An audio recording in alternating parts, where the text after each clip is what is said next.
여러분 안녕하십니까? 목요일 뉴스나이트 시작합니다. 코스피가 주식시장 출범 70년 만에 장중 5천 고지를 넘어섰습니다.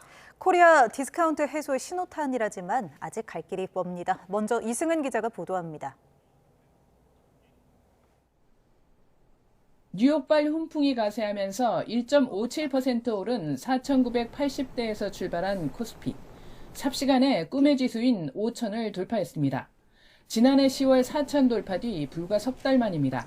외국인이 장중 순매도로 바뀌었지만 개인과 기관의 합세로 5,019대까지 상승했습니다. 반도체를 중심으로 기업들 압도적인 실적, 여기다 정부의 제도 개선 노력, 여기다 개인 투자자들의 유동성, 이른바 포모 심리죠. 예. 이거 지금 당장 올라타지 않으면 나만 손해내라는 이런 심리까지 더해지다 보니까 당초 예상했던 것보다 훨씬 더 빠르게 5천선 고지를 밟은 것으로 보입니다.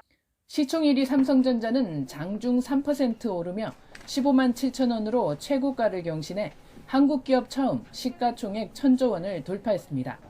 5만 전자로 불린 지 1년 만에 반전입니다. 시총 2위 SK하이닉스도 2% 이상 상승 마감했습니다.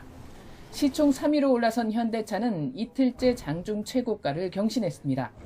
로봇 배터리 기대감에 2차 전지주도 덩달아 올랐습니다. 코스피 지수는 그러나 차익 실현 매물의 오름폭이 줄어들면서 4,952에 장을 마쳤습니다. 코스닥도 2% 오른 970에 장을 마쳐 이른바 천스닥을 눈앞에 뒀습니다. 대한증권거래소가 3월 3일 한 부통령과 미 경제조정관 우두시 등 내외 귀빈이 참석한 가운데 코스피 5천 돌파는 1956년 한국 유가증권 시장의 뿌리인 대한증권거래소가 상장사 12개, 시총 150억 원으로 출범한 지 70년 만입니다. 또 코스피 지수 산출 46년 만입니다. 이번 기록은 한국 증시에 꼬리표처럼 따라붙었던 코리아 디스카운트를 해소하는 신호탄으로 여겨집니다. 블룸버그 통신은 한국이 경기 변동에 민감한 수출 주도 시장에서 글로벌 인공지능 붐의 핵심 수혜 시장으로 전환되고 있음을 보여준다고 평가했습니다. 하지만 소수 종목 위주 단기 급등에 대한 우려가 적지 않습니다. 또 불장의 과실이 실물 경제 온기로 퍼져야 하는 숙제가 남습니다. YTN 이승은입니다. 네, 이제 이 코스피가 5천을 넘어서 어디까지 갈지도 궁금해지는 상황인데요. 6천선에 진입할 거라는 기대감까지 나오고 있습니다. 정부는 이 코리아 디스카운트 해소를 위해서 계속 노력하겠다고 강조했는데요. 일단은 단기 급등에 따른 조정 가능성은 있어 보입니다. 이어서 오인석 기자입니다. 코스피 5천 시대를 앞둔 국내 증시는 반도체가 상승을 이끌고 수출이 이를 밀어주는 장세입니다. 인공지능 붐과 메모리 슈퍼사이클에 힘입어 반도체를 중심으로 대형주의 실적 전망이 무서운 속도로 상향되면서 국내 증시가 글로벌 대비 여전히 저평가됐다는 진단이 나옵니다. 코스피 6천선 진입이 가능하다는 전망도 나옵니다. 정은보 한국거래소 이사장은 반도체와 방산, 조선 등 주요 산업의 경쟁력이 높아지면서 한국 증시가 새로운 도약 단계에 진입했다며 코스피가 6천선까지도 충분히 도달할 수 있다고 자신감을 내비쳤습니다. 정부도 증시 활성화 노력을 올해도 더 강력하게 지속해 나가겠다고 밝혔습니다. 국내 증시가 코리아 디스카운트를 극복하고 코리아 프리미엄이라는 말이 나올 때까지 계속해서 노력하겠다고 강조했습니다. 기업 지배구조 개선과 불공정 거래 근절, 세제 인센티브 등을 보완해 외국인 투자자는 물론이고 국내 개인 투자자들이 국내 증시가 믿고 투자해 볼 만하고 우상향을 지속할 것이라는 믿음을 가질 수 있도록 하겠다고 재정경제부 관계자는 말했습니다.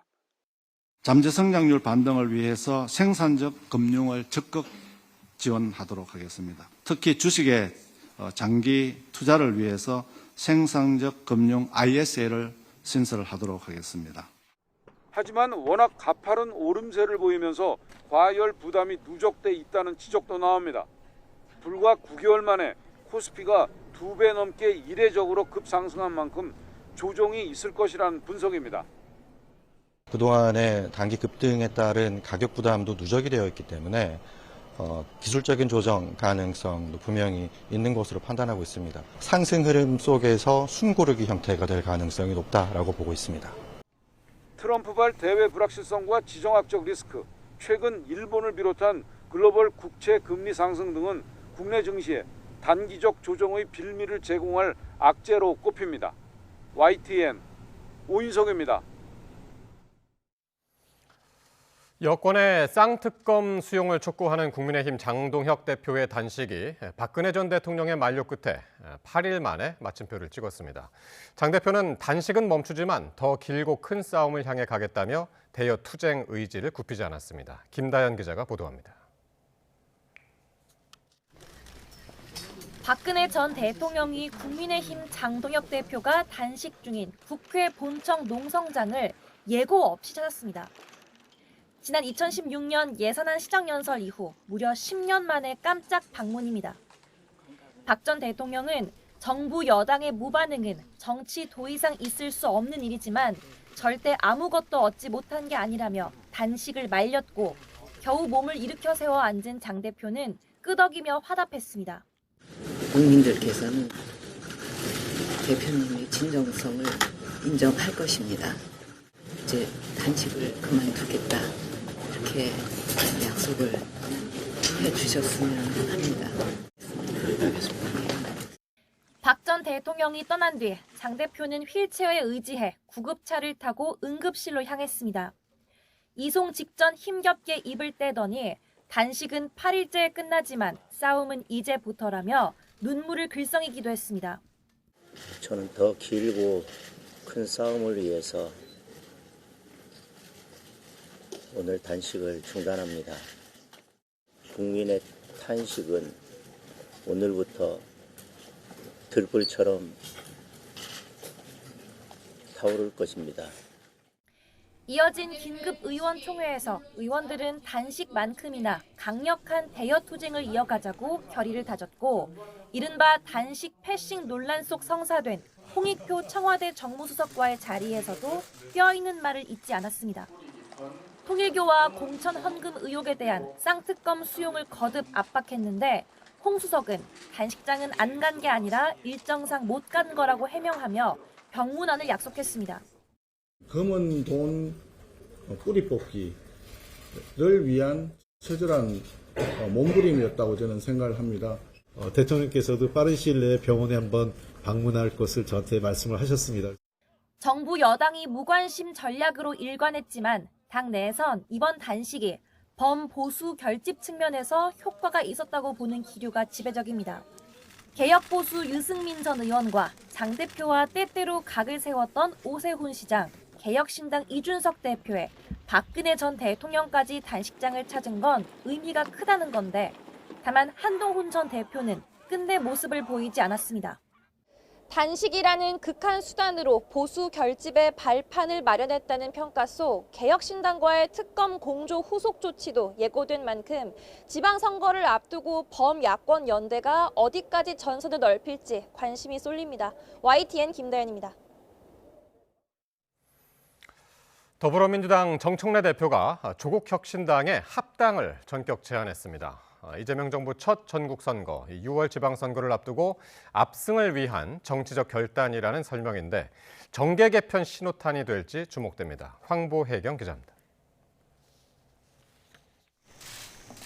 예정에 없던 긴급 기자회견을 연 민주당 정청래 대표는 우리와 합치자고 조국혁신당에 전격 합당을 제안했습니다. 더불어민주당과 조국혁신당이 추구하는 시대 정신이 다르지 않다고 생각합니다. 이번 6.3 지방선거도 같이 치렀으면 좋겠습니다. 두 당은 함께 윤석열 정권에 반대했고 12.3 비상계엄 내란을 같이 극복해왔다며 이재명 정부 성공과 지방선거 승리를 위해 원팀으로 뛰자고 강조했습니다. 비슷한 시각 전북을 찾은 조국혁신당 조국 대표는 빠르게 화답했습니다. 국민과 당원 목소리를 듣겠다며 확답은 피했지만 제안의 무게가 결코 가볍지 않다고 힘을 실었습니다. 이재명 정부의 성공과 정권 재창출이라는 목표에 전적으로 동의합니다. 이를 위해 의원총회와 당무위원회의 조속한 개최를 지시했습니다. 두 대표는 전날 늦은 오후에 만나 합당 추진에 교감하고 공감대를 이룬 거로 전해졌습니다. 깜짝 발표 직전 청와대 홍익표 정무수석에게도 내용을 공유한 거로 파악됐습니다. 발표 전에 사전에 연락을 받은 건 맞습니다. 가치나 어떤 지향을 공유하는 두 개의 정당이 통합하는 것 자체는 대통령도 평소에 그 지론이라고. 다소 갑작스러운 합당 제의는 표면적으론 지방선거 압승을 이유로 내걸었습니다. 민주당이 격전지 서울과 부산, 강원과 인천 등을 탈환하려면 표 이탈을 막아야 한다는 겁니다. 나아가 지난해 4월 담양군수 재선거 때 그랬듯 호남 텃밭에서 혁신당에 지는 사례가 반복될 수 있다는 위기감도 작용했다고 합니다. 두 당이 합치면 174석의 거대 집권 여당이 됩니다.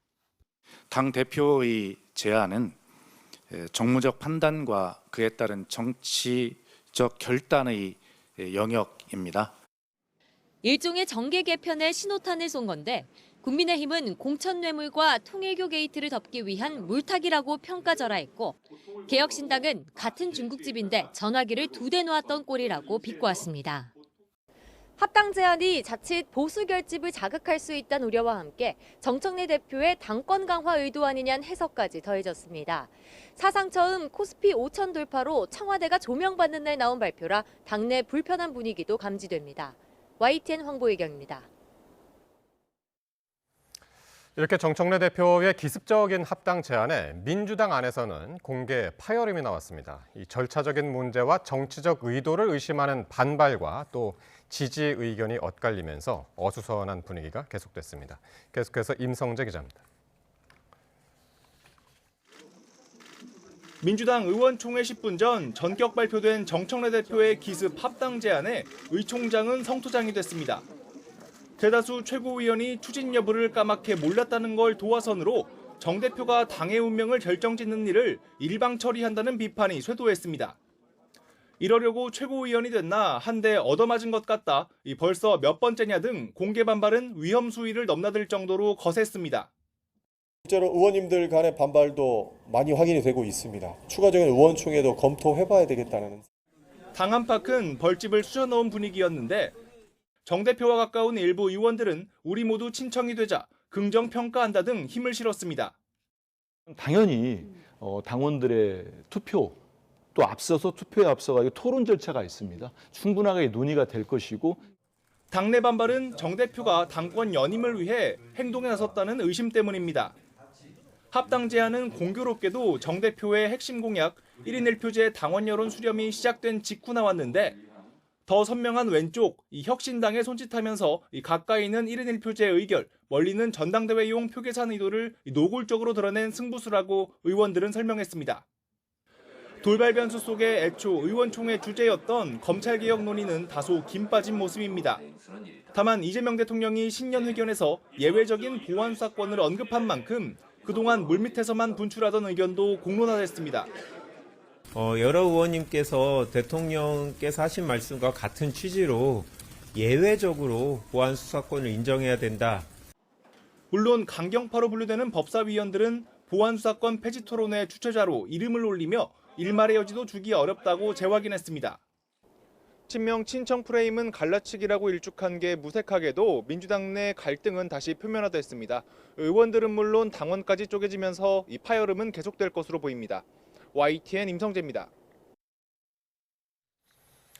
우여곡절 끝에 내일 국회에서 이해훈 기획예산처 장관 후보자의 인사청문회가 열립니다.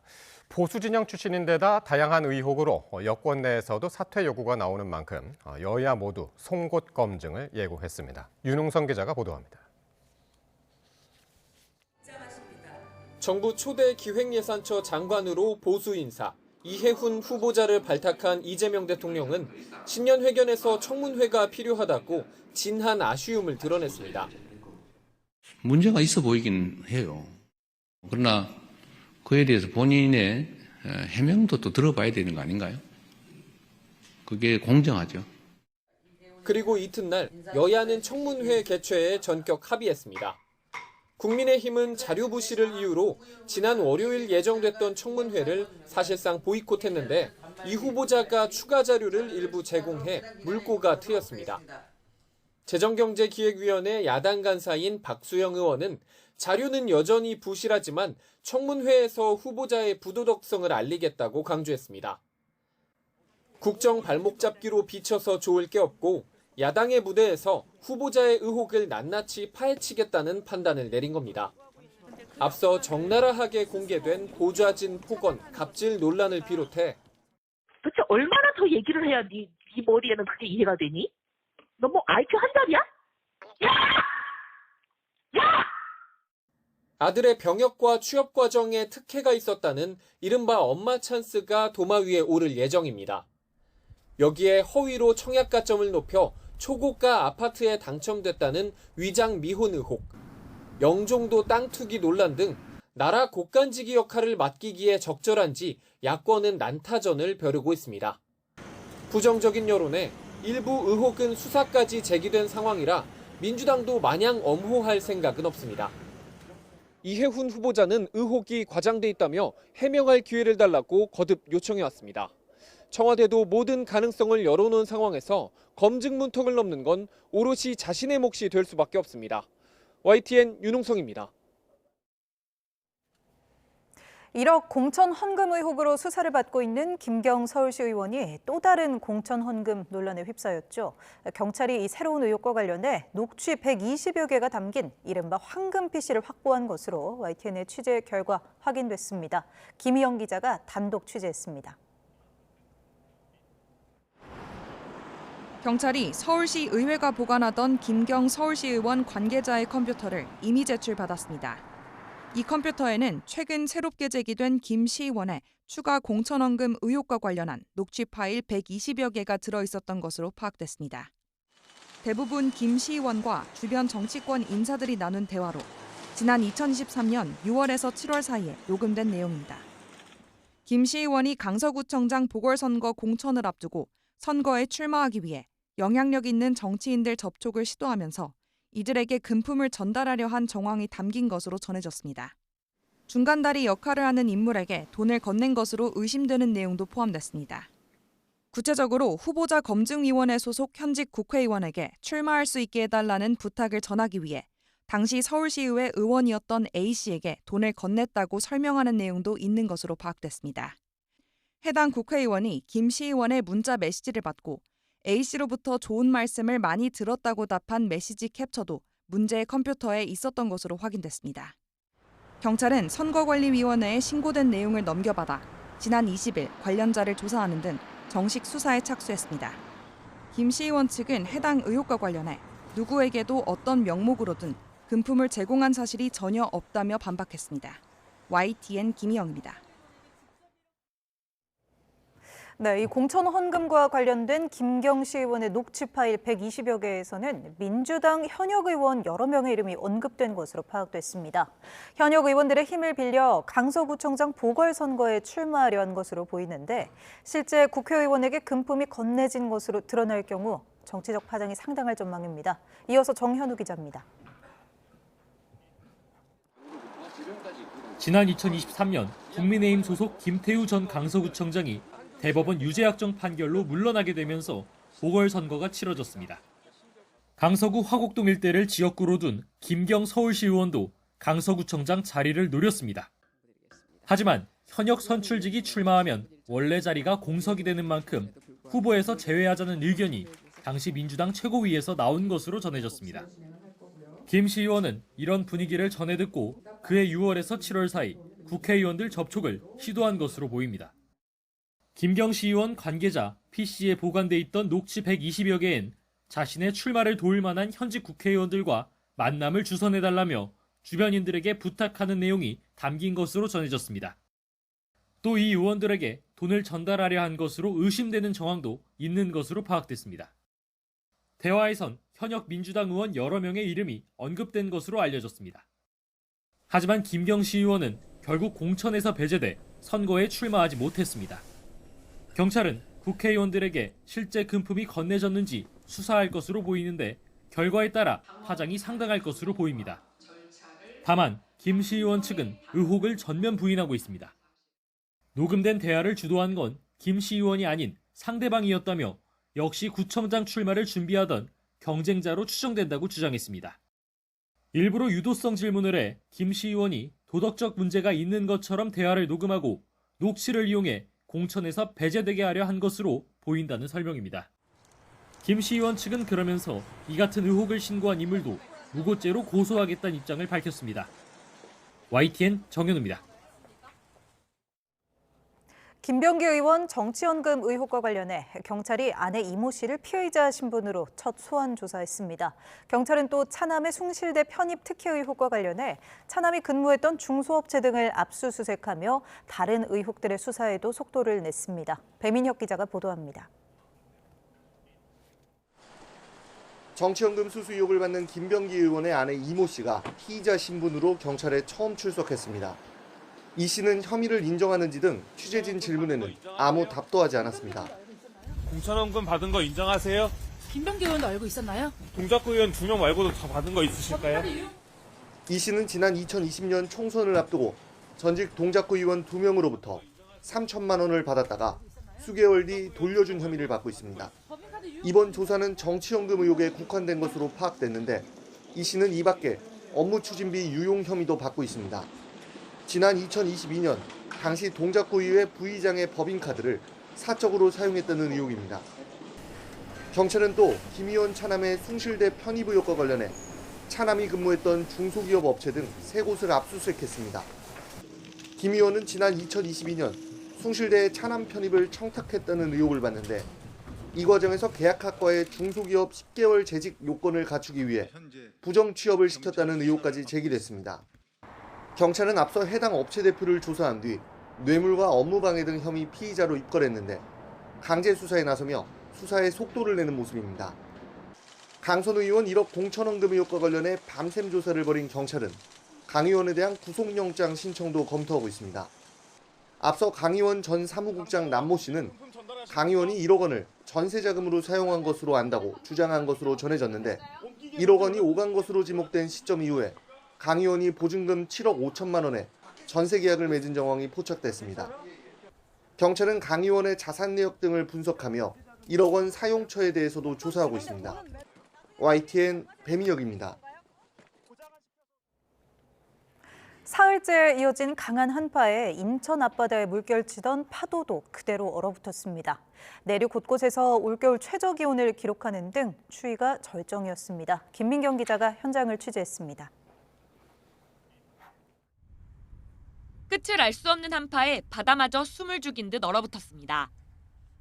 밀려들던 파도는 멈췄고 출렁이던 물결은 단단히 얼어 움직임을 멈췄습니다. 길어지는 강추위로 바다에는 파도 소리가 사라졌고 해안가에는 이렇게 파도 모양 그대로 얼어붙었습니다. 수평선 너머까지 꽁꽁 언 바다는 깊은 푸른 빛을 잃고 투명한 얼음으로 뒤덮였습니다. 배가 드나들던 항구도 얼음 속에 갇혀 정박해 있던 배들은 꼼짝없이 발이 묶였습니다. 근데 오늘 와서 이렇게 하얗게 얼은 거 보니까 남극 온 것 같고 사진들 찍을 때도 더 외국 같은 느낌도 들고 되게 기분이 좋았습니다. 처음 봐가지고 너무 신기하고 이렇게 언 거 보니까 그 새벽에 많이 추웠을 것 같아요. 추위가 점점 강해지면서 오늘 아침 서울은 영하 13.2도, 체감온도는 영하 20.1도까지 내려가며 이번 겨울 최저 기온을 기록했습니다. 철원 임남면은 영하 24.2도까지 떨어졌고 파주 영하 17도 등 내륙 곳곳에서도 영하 15도 안팎의 강추위가 이어졌습니다. 절기 대안부터 시작된 이번 최강 한파는 주말에도 계속될 전망입니다. 대기 상층에 동서울음이 막힌 블로킹 현상이 이어지면서 주말까지도 영하 10도 안팎의 추위가 이어지겠고 다음 주에도 대체로 평년보다 낮은 기온이 예상됩니다. 강추위 속 서해안에는 내일 또 한 차례 눈이 내릴 걸로 보입니다. 찬 공기가 한반도에 머무는 가운데 해상에서 만들어진 눈구름이 반복적으로 유입돼 당분간은 한파와 눈이 함께 이어질 가능성이 큽니다. YTN 김민경입니다.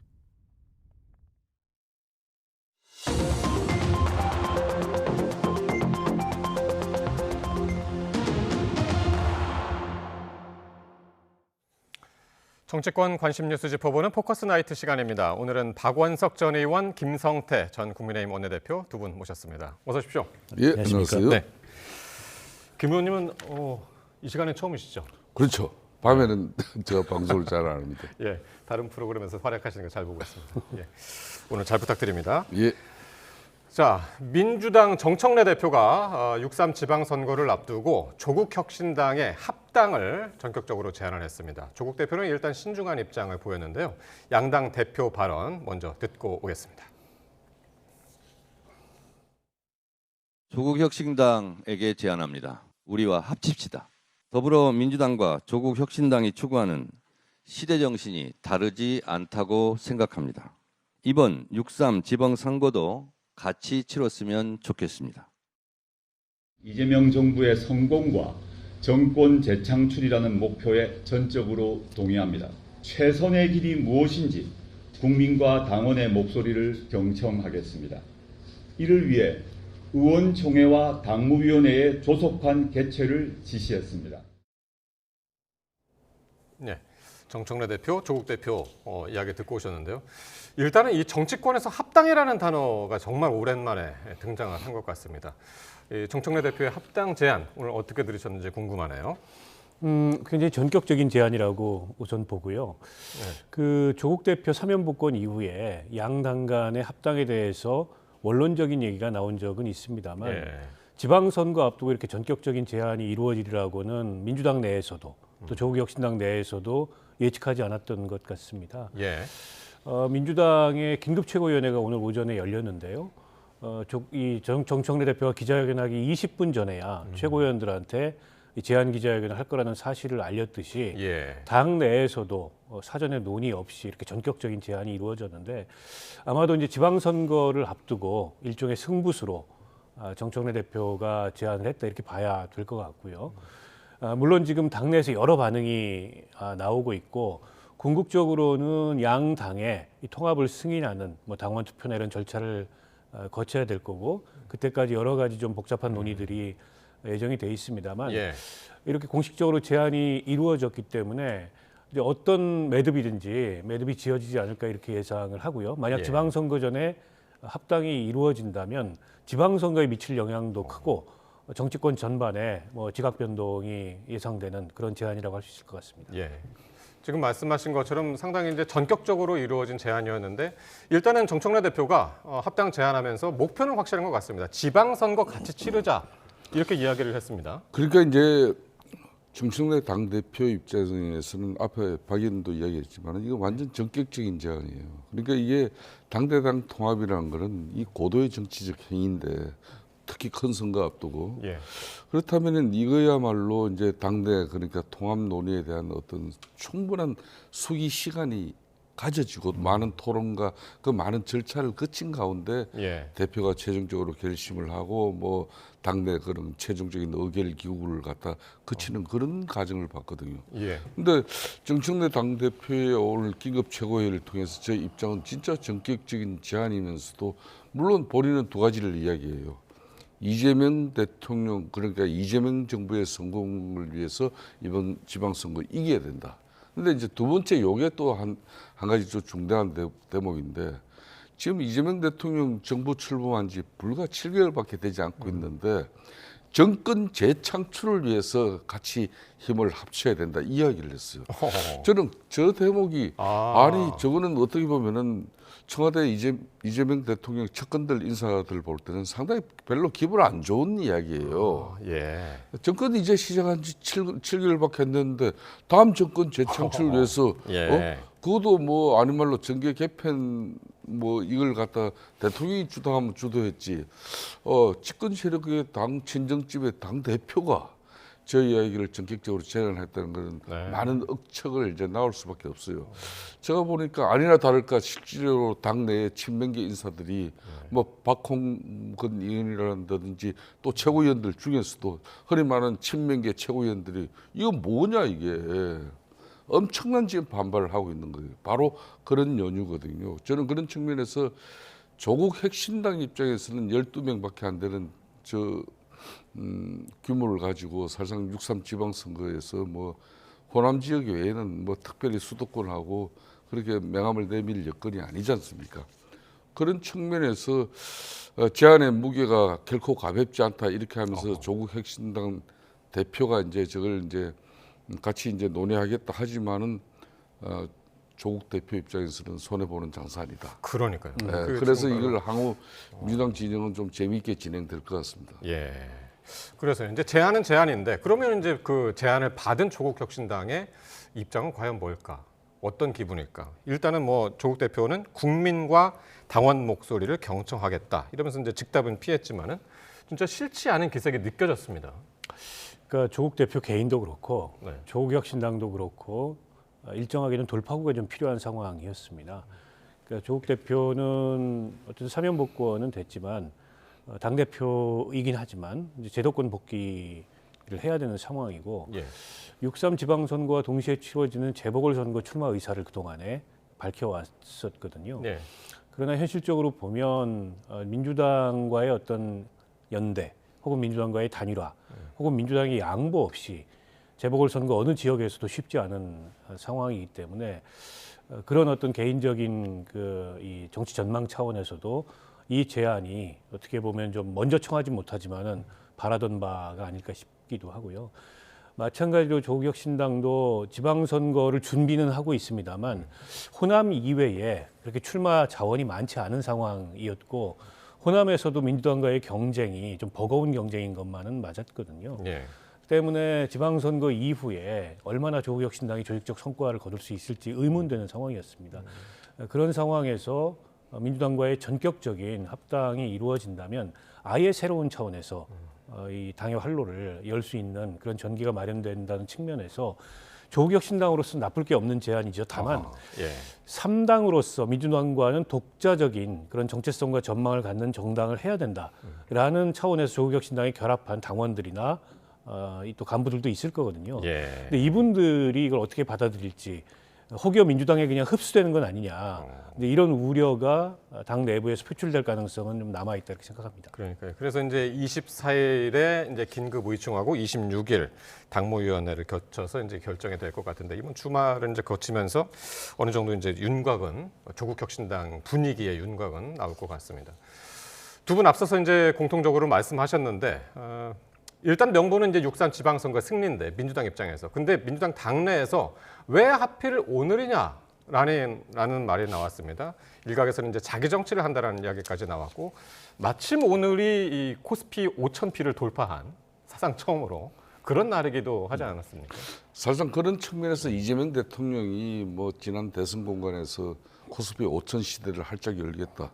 이걸 뭐 7개월 만에 이제 뭐 축배를 들 수밖에 없는 그런 상황이 됐잖아요. 그래서 이제 청와대 비서실에서도 지금 이제 그 주식 거래소를 갖다 언제 방문할 것이냐, 내일이냐, 모레냐, 이 상제 5천이 그지 안착만 되면 바로 지금 이재명 대통령은 거래소 방문을 할 거예요.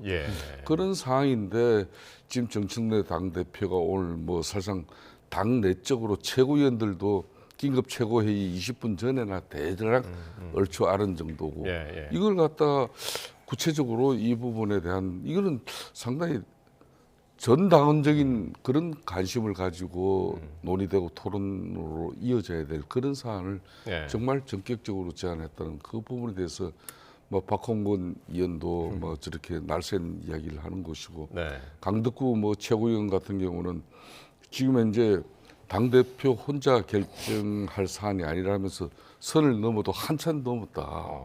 이거 상당히 이거 심각한 이야기죠.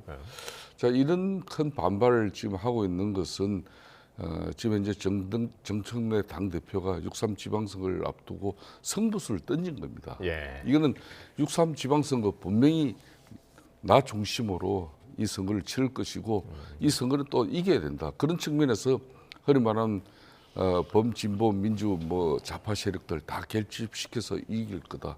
이런 이제 구체적인 지방선거 전략까지도 이제 자기 중심적으로 내 보인 거기 때문에 지금 이제 대다수의 많은 민주당 집권 세력들은 그래도 이재명 대통령의 국정 운영 지지율이 당 지지율보다도 훨씬 높은데 이재명 대통령 중심을 놓고 이걸 상수로 두고 지방선거를 치르고 싶은 게 흔히 말하는 친명계 인사 다수들의 생각들인데 지금 정청래 당대표가 그리는 이 그림은 그 그림하고 엄청난 큰 차이가 있는 겁니다. 예. 이거는 보통 사안은 아니에요. 지금. 알겠습니다.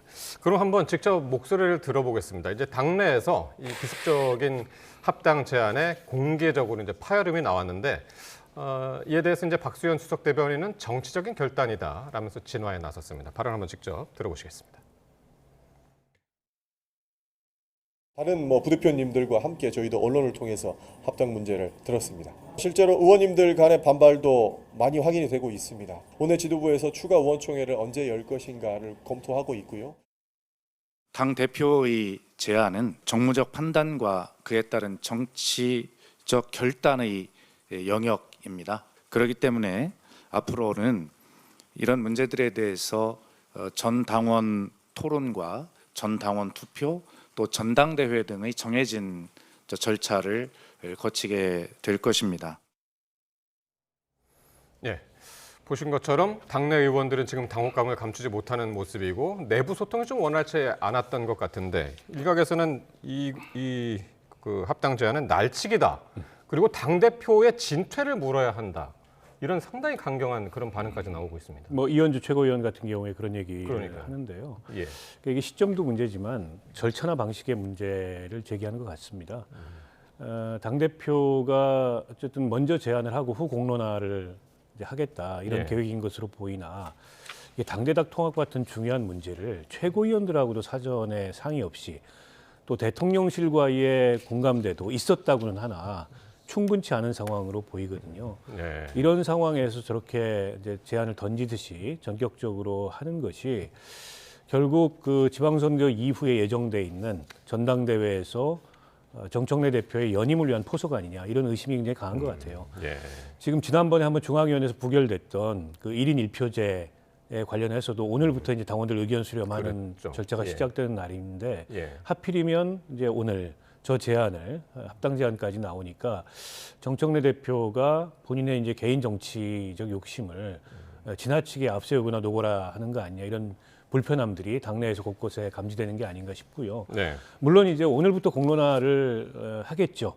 그리고 당 대표가 제안한 거기 때문에 그리고 이제 상대 당에서 이미 반응이 오는 사안이어서 이걸 유야무야할 수도 없고 매듭을 지어야 됩니다. 어떻게 해서든지.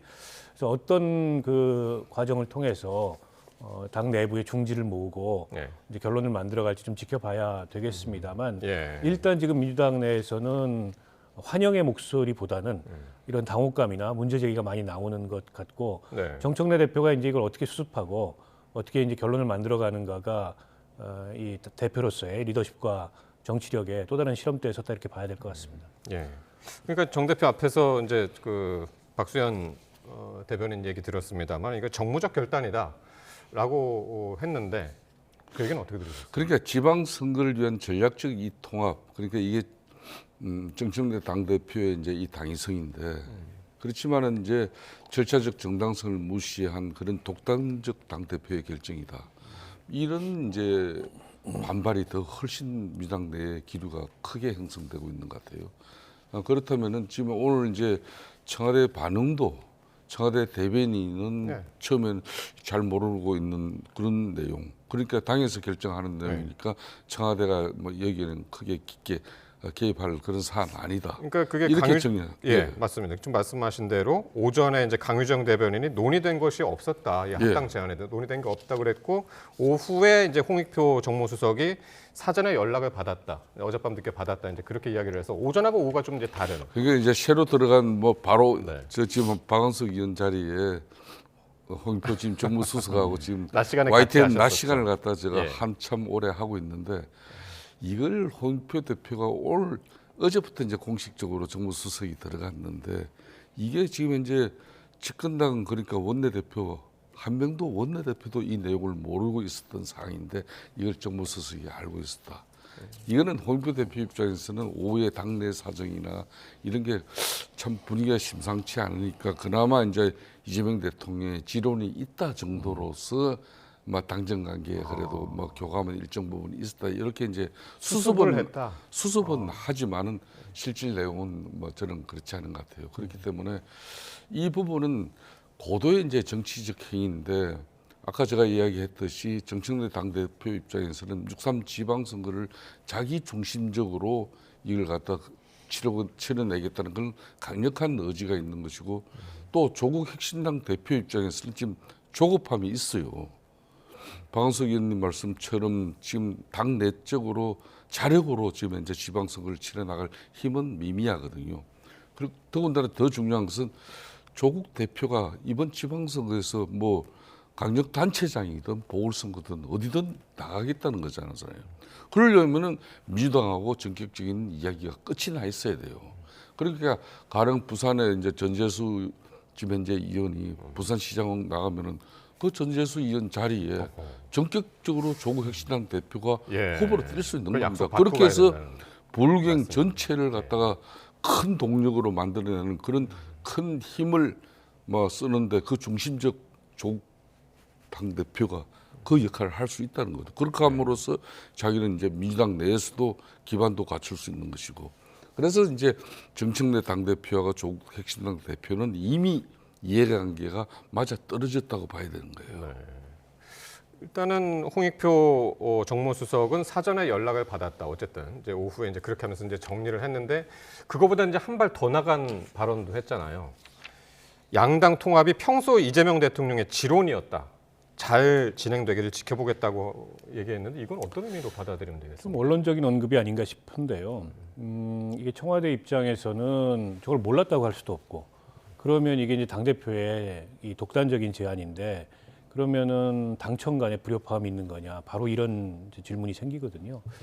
때문에 그 몰랐다고 할 수 없는 일이고 다만 이걸 협의했다고 하면 또 당무에 이렇게 청와대가 직접적으로 개입한 모양새가 됩니다. 당 내부의 그 공론화조차 불충분한 상황에서 당 대표하고 청와대하고 그러면 이걸 협의해가지고 진행한 것으로 되기 때문에 그렇게 얘기하기도 어렵고 다소는 조금 원론적인 차원에서 수습하는 그런 언급을 한 게 아닌가 싶고 뭐 대통령이 원론적으로 조국혁신당과의 통합이 지론이다 이렇게 얘기할 수도 있을 거예요. 그러니까 민주당 내부에 그런 공감대는 사실 폭넓게 있는 걸로 봐야 되거든요. 다만 시점, 방법, 절차 이런 것들에 있어서 이 아직 공감대가 충분치 않은데 전격적으로 이런 제안이 나온 것에 대한 여러 가지 이제 문제 제기들이 있는 거라고 볼 수 있을 것 같거든요. 저는 궁극적으로는 성사 가능성이 높다고 봅니다. 그러니까 정청래 대표 입장에서는 최종적인 절차는 아마 당원 투표일 텐데 당원 투표를 통해서 이제 합당을 성사할 가능성이 높다. 혹은 그 자신감이 있기 때문에 이걸 제안을 했을 거라고 보고 그걸 자신할 수 없으면 자칫하면 이거는 이제 당대표가 리더십을 잃을 수도 있는 그런 중대한 문제인데 섣불리 제안하지는 않았을 거라고 생각하거든요. 물론 그 과정에서 여러 가지 이제 불협화음이 나오고 또 다소는 좀 길어질 가능성도 있습니다만 지방선거 전에 당원 투표를 통해서 최종적으로 합당을 성사시키겠다라는 목표를 가지고 추진한 거여서 지금으로서는 성사 가능성이 높다고 봐야 되겠죠. 성사 가능성이 높다고 보시는 거고. 그런데 이제 여기서 이게 끝이냐? 이걸 이제 정계 개편의 신호탄 뭐 이렇게 보는 시각도 있습니다. 그래서 이제 보수 진영은 그렇다면 어떻게 되는 거냐? 개혁신당하고 이제 국민의힘이 합당 가능성 이런 얘기도 이제 계속 나와가지고 말이죠. 네, 그렇습니다. 원래 이제 큰 선거를 앞두고는 보통 야권에서 힘을 합쳐서 그대 집권 세력들을 견제하고 대응하는 수단으로 통합 내지는 연합, 연대 이런 게 이루어지는 거거든요. 이번 같은 경우는 이제 집권 세력들이 더 큰 자신들의 어떤 그 정치적 기반, 그러니까 지방선거에서 지방자치마저도 확실하게 민주당 집권 세력의 절대 권력의 힘으로 그것도 뭐 접수해버리겠다 이런 의지거든요. 저는 그런 측면에서 이제 국민의힘 입장에서도 이제 야권 연대, 연합 이걸 넘어서 가지고 보수 대통합. 그리고 이 보수 대통합이 지금 이제 저는 이재명 대통령의 고도의 지금 정치 행위와 이런 걸 통해 가지고 지금 자꾸 오른쪽으로 몰리고 있거든요. 그렇다면 이걸 정치 지형을 갖다가 단순히 이제 이재명 대통령이 중도 실용주의 정부를 통해 가지고 정치 지형 정도를 갖다 지지 기반을 더 넓히는 거죠. 저는 그걸 뛰어넘고 있다고 봐요. 그 민주당의 전통적 지지 기반은 그대로 당에서 그러니까 절대 입법 권력 민주당 중심으로 하는 거고 그 대신 이 보수의 영역을 합리적 어떤 보수의 가치까지도 지금 접근을 하고 있단 말입니다. 그리고 기존 보수 진영 이 정치 세력들 자꾸 오른쪽으로 극우 세력으로 네. 우경화된 어떤 그런 집단 세력으로 이렇게 이제 폐마하면서 몰고 있는 거거든요.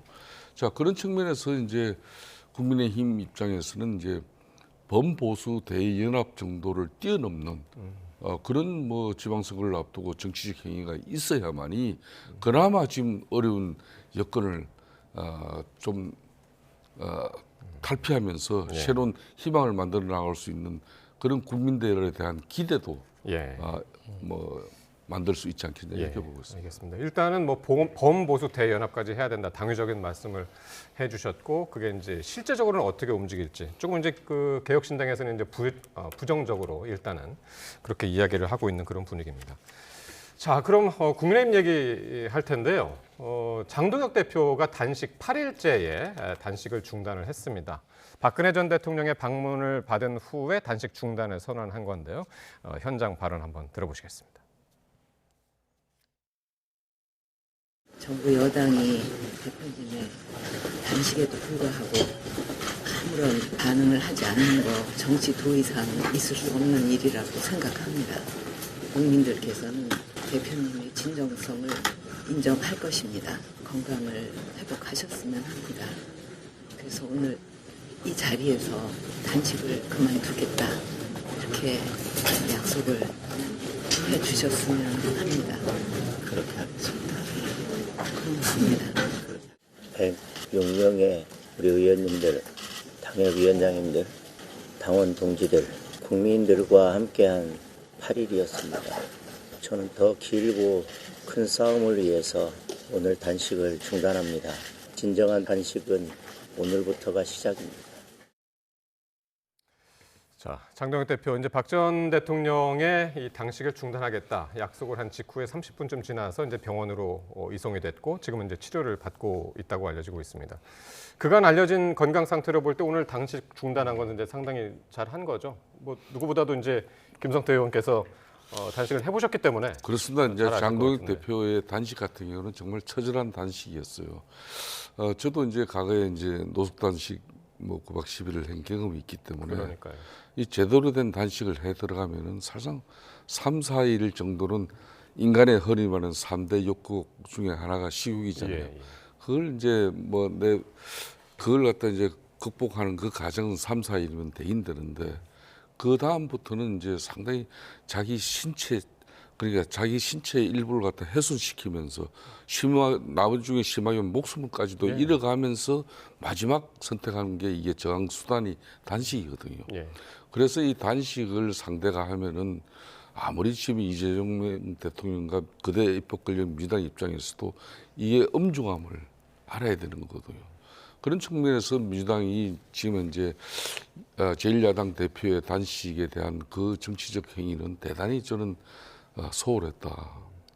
뭐 자신들이 받아들이기 아무리 어려운 요구 주장을 했다 하더라도 그 8일 동안에 집권 세력 어느 누구 하나 얼굴 하나 비춰지지 않다는 것은 이게 앞으로 이재명 대통령이 말로만 협치 정국을 늘 이야기하는 거지 실질적으로 자기 친정 세력들이나 또 청와대 대통령실 어느 누구도 관심을 기울여주지 않았다는 것은 이건 앞으로 갈 길이 정말 멀다는 거예요.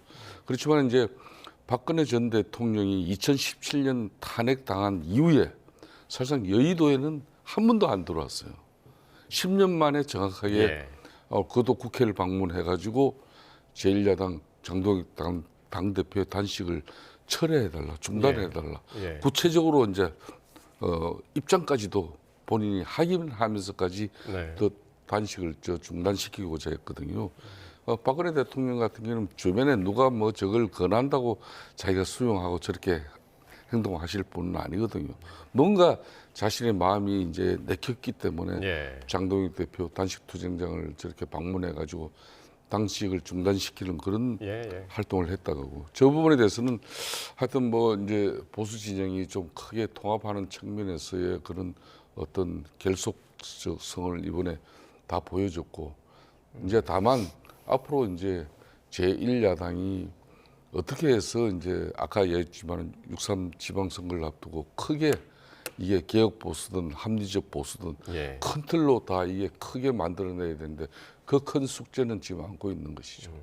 그러니까요. 그러니까 지금 말씀하신 것처럼 오지 않은 사람들이 이제 여당, 민주당 그리고 이제 청와대 안 왔죠. 일단은 홍익표 수석은 이재명 대통령이 장동혁 대표 병문안을 가나 조만간 그렇게 해서 이제 쾌유를 기원한다 이런 얘기까지는 나왔습니다만 일단은 그 여권에서는 안 왔고 그런데 장동혁 대표 입장에서는 지금 그 야권에서는 올 사람들 거의 다 왔단 말이에요. 오늘 이제 박근혜 전 대통령까지 왔고 어느 정도 그 성과가 있었다고 보십니까? 그러니까 이 단식의 취지가 쌍특검을 요구하는 일종의 대여투쟁 성격의 단식인데 정작 이룬 것은 내부 결집만 이룬 것 같아요. 그러니까 단식의 시작부터 한동훈 전 대표 징계로 인해서 악화된 여론을 정면 돌파하기 위한 내부용 단식 아니냐. 이제 이런 그 의심을 많이 받았는데 단식의 마무리도 박근혜 전 대통령이 저는 사실 좀 뜬금없게 느꼈거든요. 방문해가지고 만류하면서 그걸 수용하고 이 보수 결집의 그림을 모양새를 보여주는 근데 이런 결론으로 그 마지막을 장식을 했기 때문에 사실상 이게 대여투쟁의 의미는 국민들한테 잘 전달이 안 되고 결국 내부 결집만 남은 그런 단식이 아니냐라는 생각이 들고요. 청와대나 여당 입장에서는 애초부터 이 단식이 그 한동훈 대표와의 갈등 과정에서 국면 전환을 위해서 시작한 단식이다. 이렇게 이제 보는 시선이 심지어는 국민의힘 내부에서조차 지배적이다 보니까 굳이 거기에 우리가 그러면 끼어들어서 뭐 그 얘기를 갖다 듣고 할 필요가 있느냐. 이제 그런데다가 그 요구했던 쌍특검의 일부를 받았어요. 그 통일교 특검을 제안했는데 신천지까지 포함해서 종교의 정치 개입 일반에 대해서 특검을 하자. 근데 또 그거는 국민의힘에서 분리해서 하자라고 하다 보니까는 메시지 선명성도 굉장히 떨어졌거든요. 이제 그런데다가 지금 공천원금 관련된 수사는 진행이 일단 되고 있고 또 여권에서는 2022년 지방선거뿐만이 아니라 2024년의 총선까지 포함해서 정치권 전반에 공천원금 관련된 특검을 하자 이런 역제안도 일부 나왔거든요. 때문에 이게 여당 입장에서 여야 간에 어떤 그 의제에 대한 입장이 선명하게 그 야당 입장에서 부각된다기보다도 오히려 한동훈 전 대표가 단식장을 찾느냐 안 찾느냐 뭐 이런 게 더 주된 관심사가 되다 보니까 글쎄요 장동혁 대표가 8일간 굉장히 힘든 단식을 했는데 애초에 단식의 취지였던 대여투쟁 측면에서는 얼마나 성과를 거뒀는지 좀 의문이 드는 그런 결과가 아닌가 싶습니다. 마침 오늘 그 여론조사 하나가 나왔습니다. 이 단식 이후에 이제 국민의힘 지지율 한번 볼 텐데요. 일단 한번 그 대통령 국정운영 평가에 대해서는 59% 대 31%. 2주 전보, 그러니까 직전 조사, 2주 전보다는 이제 2%포인트 빠진 모습, 대통령 지지율 보셨고요. 당 지지율도 있죠. 당 지지율이 40대 20으로 나왔습니다. 민주당 40, 국민의힘 20. 민주당은 1%포인트가 올랐고, 국민의힘은 오히려 3%포인트가 빠졌습니다. 그래서 이게 단식이 민심에서 큰 호응을 얻지 못한 것 아니냐? 이런 해석도 지금 가능한 것 같거든요. 그렇습니다. 이제 저는 여론조사의 결과는 지금 작년 8월 이후에 거의 고착화되다시피 지금 유지되고 있지 않습니까? 뭔가 크게 이제 돌파구를 만들려고 장동혁 대표 입장에서도 이번 단식을 선택한 것이에요. 그러니까 박한석 의원님 말씀처럼 내부 결속은 웬만큼 큰 성과를 이뤄냈습니다. 그렇지만은 여전히 국민의 소구력을 확보하는 그런 어떤 부분에 대해서는 아직까지 우리가 갈 길이 좀 멀죠. 그런 측면에서 저는 가장 크게 중요한 것이 요 근래 이제 백대현 이제 부장판사의 그러니까 윤석열 전 대통령의 그 체포 동의안 그 거부한 부분에 대해서 특수공무 집행방해를 5년 집행을 받았잖아요. 그리고 어제는 한덕수 또 내란 혐의가 이걸 또 23년이라는 그 중형을 맞았고. 그러니까 다음 달 이제 19일 이제 윤석열 전 대통령의 내란 재판이 있단 말입니다. 그리고 6개 범죄 행위에 5개 재판이 계속 이제 이루어질 건데 결과가 자 그렇다면은 정치적으로 국민의힘은 집권 세력으로서 반드시 정치적 그 책임이 수반될 수밖에 없습니다. 그 정치적 책임을 당의 변화와 쇄신을 통한 그 자정 노력이에요. 이 자정 노력이 일정 부분 갖추면서 이제 제1야당으로서 앞으로 사회개혁 정당으로 그동안 민주당 전유물로 느껴지는 그런 여성, 노동, 인권, 환경, 평등 공공의료, 복지 뭐 이런 부분을 보다 우리가 전략적으로 접근해야 되는 그런 큰 과제를 안고 있습니다. 예, 알겠습니다. 오랜만에 오늘 밤 시간에 나오셔가지고 김성태 전 의원님의 오늘 고언까지 상당히 이제 잘 들었습니다. 예, 지금까지 박원석 전 의원, 김성태 전 국민의힘 원내대표와 두 분과 함께했습니다. 고맙습니다. 감사합니다.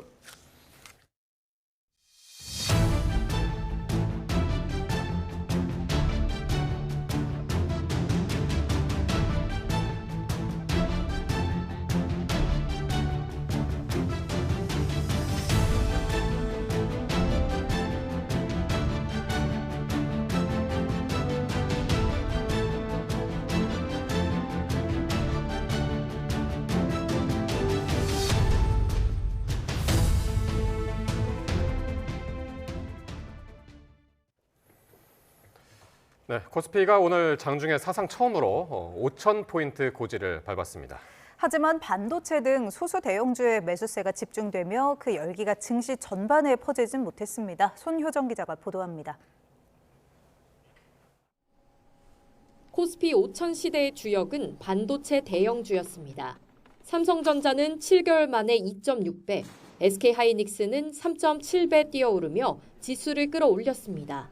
두 종목 시가총액 비중만 코스피 전체의 40%에 육박합니다. 반도체에 쏠렸던 매수세는 자동차, 로봇, 방산 등 다른 주도 종목으로도 옮겨붙었습니다. CES에서 휴머노이드 로봇 아틀라스를 선보였던 현대차는 한 달 새 무려 80% 급등했습니다. 하지만 상승장의 온기는 대형주에만 집중됐습니다. 코스피 대형주는 새해 들어 20% 뛰어올랐지만 중형주와 소형주는 각각 8%, 1.2%가량 상승하는 데 그쳤습니다. 지수가 뛰어도 오르는 건 대형주뿐 중소형주는 상대적으로 소외됐습니다. 코스피 상장사 가운데서도 올해 들어 주가가 떨어진 종목이 오른 종목보다 더 많습니다. 중소형 성장주가 많은 코스닥 지수의 경우 5,000피 열기와는 거리가 더 멉니다. 코스피가 한 달 새 20% 뛰는 동안 1,000포인트를 넘지 못한 채 4% 상승하는 데 그쳤습니다. 이렇게 부익부 빈익빈 장세가 굳어질 경우 소수 대형주가 흔들리면 우리 증시 전체가 흔들릴 수 있다는 우려도 나옵니다. 단순하게 반도체만 가지고 올라왔기 때문에 나중에 가서는 이게 무너져버리면 지수가 다 같이 무너지잖아요. K자형 성장이기 때문에 그래요. 반도체 등 산업의 지속적인 성장과 정부의 밸류업 정책 등을 바탕으로 양극화를 넘어서야 코스피 5천 시대가 안정적으로 자리 잡을 수 있다는 지적입니다. YTN 손효정입니다. 이재명 대통령의 대선 공약이었던 이 코스피 지수 5,000 돌파가 장중에 달성된 걸 두고 청와대는 특별한 입장이 없다면서 담담한 반응을 보였습니다. 시장 변동 가능성을 고려해 차분하게 지켜보는 분위기인데요. 대신 여당이 역사적 순간이라며 의미를 부여했습니다. 강진원 기자의 보도입니다. 코스피 5천 시대는 자본시장 정상화를 내건 이재명 대통령의 주요 대선 공약 가운데 하나였습니다. 주가 지수가 5,000포인트가 될 수 있느냐, 언제 될 것이냐, 우리가 정확하게 예측하자는 것은 아니고 그 목표를 가지고 우리가 모두가 노력하자는 것입니다. 그런데 한 번도 넘어본 적 없는 5,000피의 벽이 취임 이후 불과 7개월 만에 뚫렸는데도 이 대통령은 별다른 공개 언급을 내놓지 않았습니다. 청와대도 이런 기류에 맞춰 차분한 대응 기조를 유지했습니다. 코스피 5천 돌파에 관해서 청와대는 특별한 입장은 없고요. 그냥 담담한 입장입니다. 이 대통령이 한국거래소를 찾아가 공약 달성을 축하할 거란 취지의 소문이 돌자 이례적으로 언론 공지까지 내며 부인하기도 했습니다. 수시로 출렁이는 주식시장의 변동성을 고려한 거로 보입니다. 청와대 관계자는 차분하게 각자 할 일을 하면서 추세를 좀 더 지켜봐야 한다며 내부 분위기를 전했습니다. 대신 축하 메시지는 여당 안에서 잇따라 나왔습니다. 역사적 순간, 대기록, 코스피 6천, 7천 시대도 열겠다 등 대선 공약을 조기에 달성한 걸 강조했습니다. 장중 한때 코스피 5천 선을 돌파한 날, 때마침 이 대통령과 오찬을 함께했던 민주당 내 코스피 5천 투기 위원들은 제도 개혁을 뒷받침하겠다는 의지를 밝혔습니다. 코리아 디스카운트 해소를 위한 제도 개선은 계속돼야 되고 코리아 프리미엄 시대로 가기 위한 것들까지는 앞으로 지속적으로 제도 개혁이 필요한 것이다. 정부와 여당이 주주가치 제고를 목표로 추진 중인 기업이 보유한 자사주의 소각을 의무화하는 법안, 즉 3차 상법 개정안 입법이 더 속도를 낼 거란 전망도 나옵니다. YTN 강준원입니다. 법무부가 오늘 검찰 고위 간부에 대한 인사를 단행했는데요. 대장동 사건 항소 포기 사태 당시 반발했던 이 검사장들이 사실상 좌천됐습니다. 당시 성명에 이름을 올리지 않았던 김태훈 서울 남부지검장은 고검장으로 승진했는데 인사 발표 뒤 일부 간부들은 사의를 표명했습니다. 김영수 기자가 보도합니다. 법무연수원 연구위원으로 옮기는 검사장은 모두 7명입니다. 박현준 서울 북부지검장을 포함해 인천과 울산, 제주까지 일선 검찰청을 이끄는 검사장 4명이 포함됐습니다. 지난해 11월 대장동 사건 항소 포기 사태 당시 단체 항의 성명에 이름을 올린 검사장들입니다. 여기에 장동철, 김형석, 최영아, 대검찰청 부장 3명도 같은 자리로 이동하는데 노만석 전 대행의 사퇴를 요구했던 인물들로 전해졌습니다. 검사장 인사를 앞두고 법무부는 비교적 한직으로 평가되는 법무연수원 연구위원 자리를 12개에서 23개로 늘렸고 이번 인사로 일부 채웠습니다. 항소 포기 사태 반발에 대한 좌천성 인사라는 게 검찰 안팎의 대체적인 평가입니다. 다만 성명에 동참한 일부 검사장은 법무부나 대검 핵심 보직에 임명되면서 여러 인사 요인이 종합적으로 반영됐다는 해석도 있습니다. 이재명 정부 들어 검사장으로 승진해 정교유착 합동수사본부를 이끌고 있는 김태훈 서울 남부지검장은 고검장으로 승진했습니다. 김 지검장은 항의 성명에 동참하지 않았던 인물입니다. 검찰청이 폐지되기 전 사실상 마지막 검사장 인사에 대해 법무부는 공소청 전환 등 검찰개혁 과제 추진을 위한 진용이라고 설명했습니다. 이번 인사 발표 이후 법무연수원 연구위원으로 발령된 박영빈 인천지검장을 포함해 일부 인사들은 사의를 표명했습니다. YTN 김영수입니다. 12.29 여객기 참사 진상규명 국정조사 특별위원회가 참사 1년을 넘기고야 첫 국회 청문회를 열었습니다. 콘크리트 둔덕과 로컬라이저 방치에 대한 책임자 추궁이 이어졌는데 관계자들은 책임을 피하기 급급했습니다. 강민경 기자입니다. 175명 희생자 묵념으로 청문회를 시작한 여야 의원들은 사고기와 충돌한 무안공항의 콘크리트 둔덕과 로컬라이저, 즉 방위각 시설을 방치한 이유를 집중적으로 캐물었습니다. 국토부와 사조위 모두 콘크리트 둔덕이 장애물임을 인정을 했습니다. 로컬라이저는 비행기가 활주로 중앙을 따라 착륙하도록 방향을 안내하는 시설인데 무안공항에서는 이를 콘크리트 둔덕 위에 세웠습니다. 둔덕이 콘크리트가 아니었다면 대형 참사는 없었을 거란 게 국토교통부의 설명입니다. 한국공항공사도 2차례 둔덕에 대한 보완을 요구한 걸로 드러났지만 청문회에 출석한 항공당국 책임자들은 몰랐다는 말만 반복했습니다. 보완 요청 거절한 거는 맞으시죠? 아니, 저희 간부들하고 아침에 티타임을 할 때 한 번도 로컬라이저에 관한 문제가 제기된 제 기억에는 없습니다. 발을 빼려던 공항공사 역시 둔덕을 재활용하라는 지시를 내린 게 확인돼 질타를 피할 수 없게 됐습니다. 콘크리트 둔덕을 그대로 재활용하라.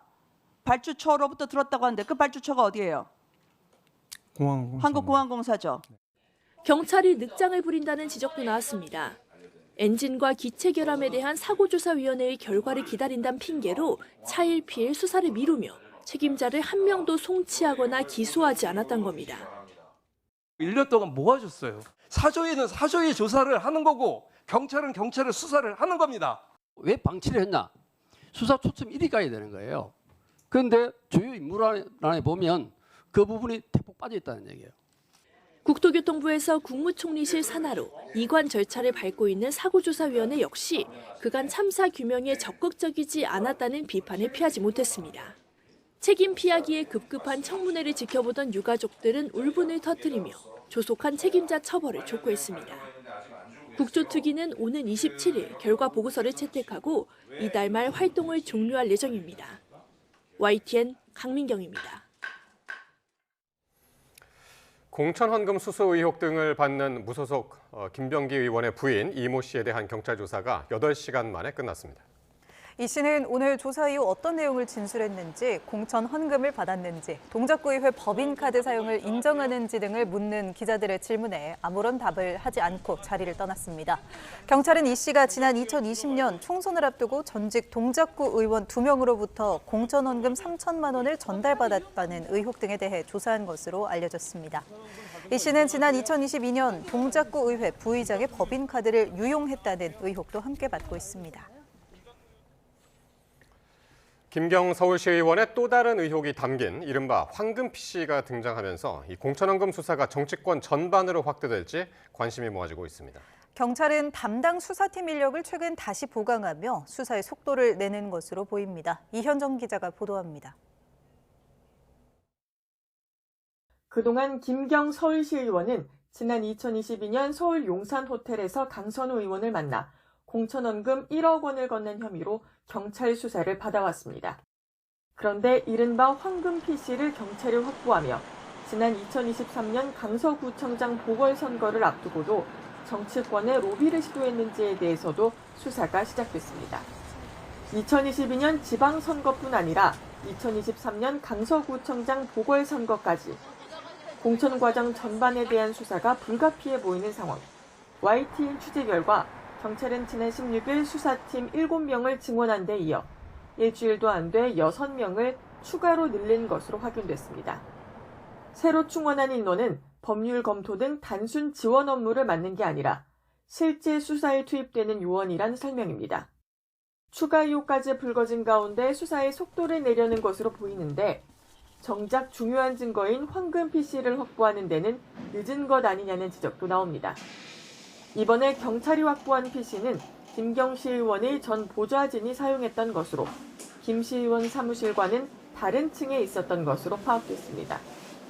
이에 대해 경찰은 지난 11일 압수수색 당시에는 해당 의혹에 대한 첩보를 입수하기 전이었고 압수 범위에도 포함되지 않아 문제의 PC를 확보하지 못했다고 설명했습니다.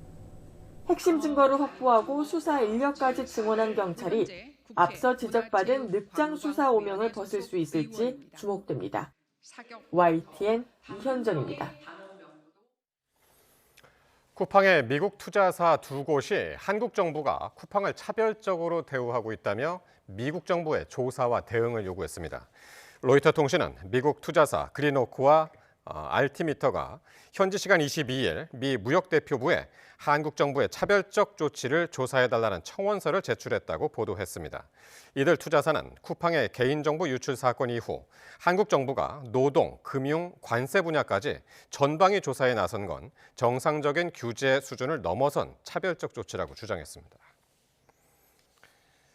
이런 가운데 이들 투자사들은 대한민국 정부의 국제투자분쟁 중재의향서도 제출했습니다. 법무부는 미국 국적의 그린옥스와 알티미터 등이 한미 FTA에 근거해 국제투자분쟁 중재의향서를 우리 정부에 제출한 사실을 확인하고 적극 대응 의지를 밝혔습니다.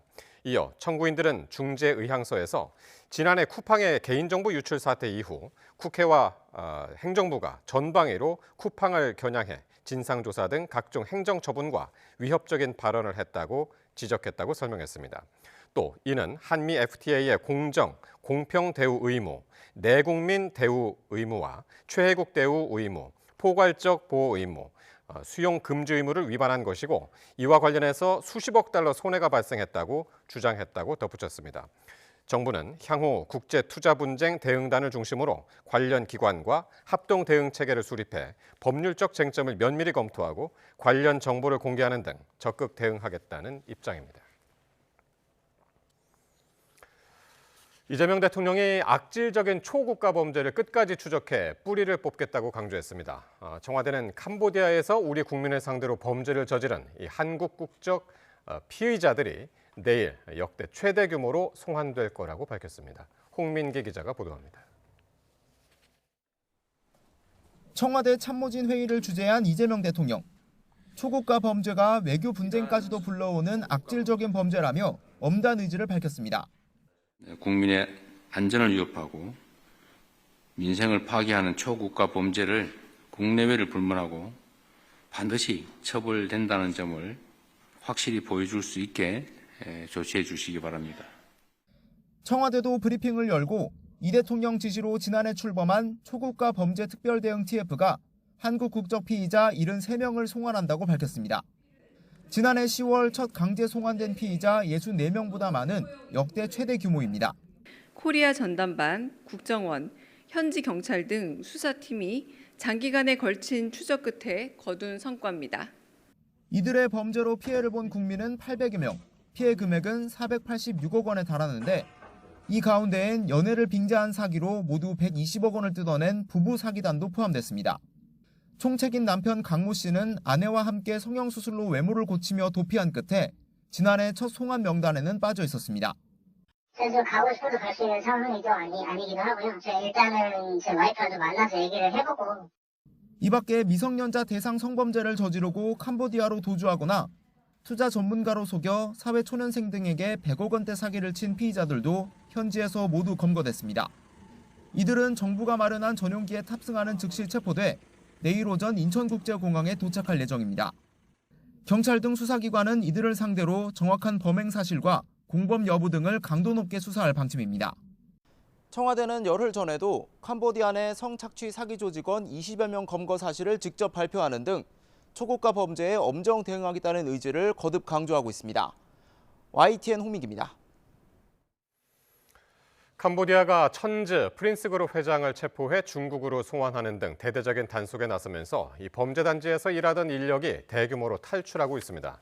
AFP 통신은 최근 캄보디아 곳곳의 범죄 단지에서 인신매매 피해자 등 수천 명 이상이 풀려난 것으로 추정된다고 보도했습니다. 국제 앰네스티는 이 같은 대규모 탈출 움직임을 담은 것으로 보이는 소셜미디어 게시물과 영상, 이미지 등을 통해 적어도 15건의 위치 정보를 파악했다고 밝혔습니다. 대전의 한 거리에서 전 연인에게 흉기를 휘둘러 살해한 혐의로 재판에 넘겨진 장재원이 1심에서 무기징역을 선고받았습니다. 재판부는 장 씨가 피해자를 성폭행하기 전 살인의 고의가 있었다고 보고 무기징역을 구형한 검찰의 주장을 받아들였습니다. 오승훈 기자입니다. 지난해 7월 전 여자친구를 유인해 성폭행하고 대전의 한 거리에서 흉기를 휘둘러 살해한 혐의를 받는 27살 장재원.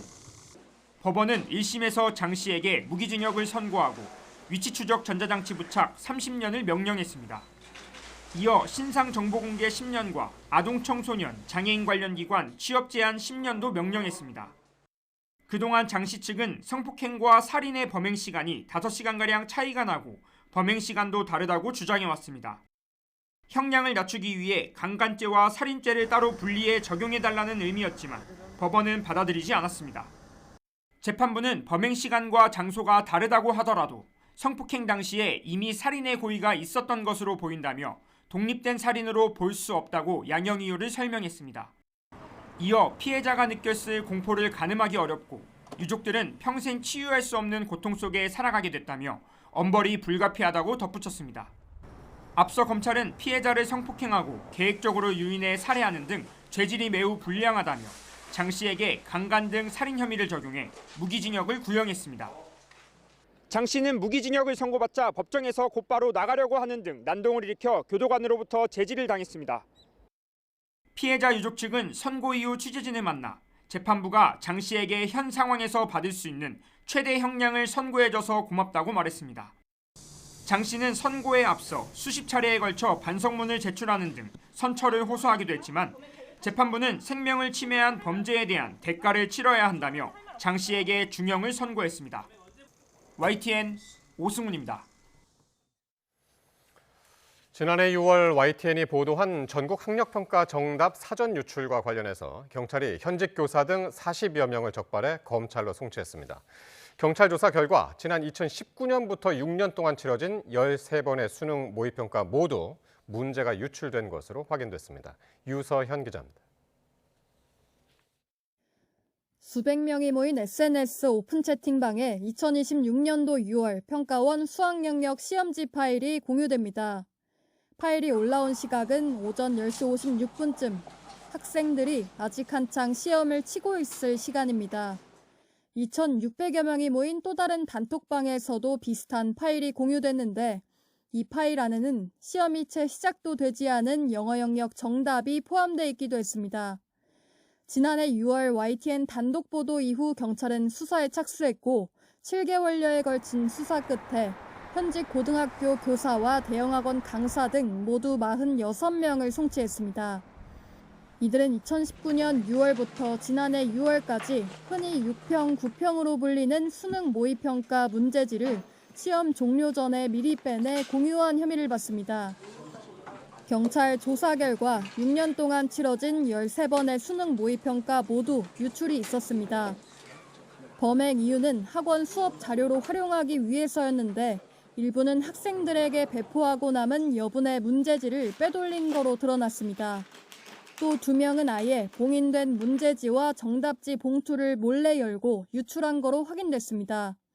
YTN 취재 결과 피의자 대부분은 수학 강사로 모의고사 해설 강의 등 학원 강사로서 경쟁력을 위해 범행한 거로 파악됐습니다. 일부는 팀까지 꾸려 범행한 거로 확인됐는데 여전히 온라인에는 이 팀을 홍보하는 글이 남아 있습니다. 경찰 관계자는 다만 정답이 학생들에게 전달된 정황이 확인되지 않아 위계에 의한 공무집행 방해 혐의에 대해서는 증거 불충분으로 불송치했다고 설명했습니다. 수능 모의평가 문제지 유출 사건은 2012년 경기 안양, 2022년 부산에서도 있었지만 근절되지 않고 있습니다. 경찰은 업계 종사자들의 도덕적 불감증이 여전하다고 지적하기도 했는데 시험 관리감독상 문제점 등에 대해 시도교육청에 제도 개선을 요청할 예정입니다. YTN 유서연입니다. 검찰이 수사 과정에서 압수한 암호화폐 상당량을 분실한 것으로 드러났습니다. 광주지검 자체 조사 결과 압수물을 보관 관리하는 과정에서 피싱 사기 피해를 본 것으로 추정되는데 비트코인이 사라진 시점은 지난해 중순쯤인 것으로 알려졌습니다. 검찰은 압수물 분실 경위와 행방을 추적하는 수사를 진행하고 있다면서 잃어버린 비트코인 규모 등 구체적인 내용은 확인해 줄 수 없다고 밝혔습니다.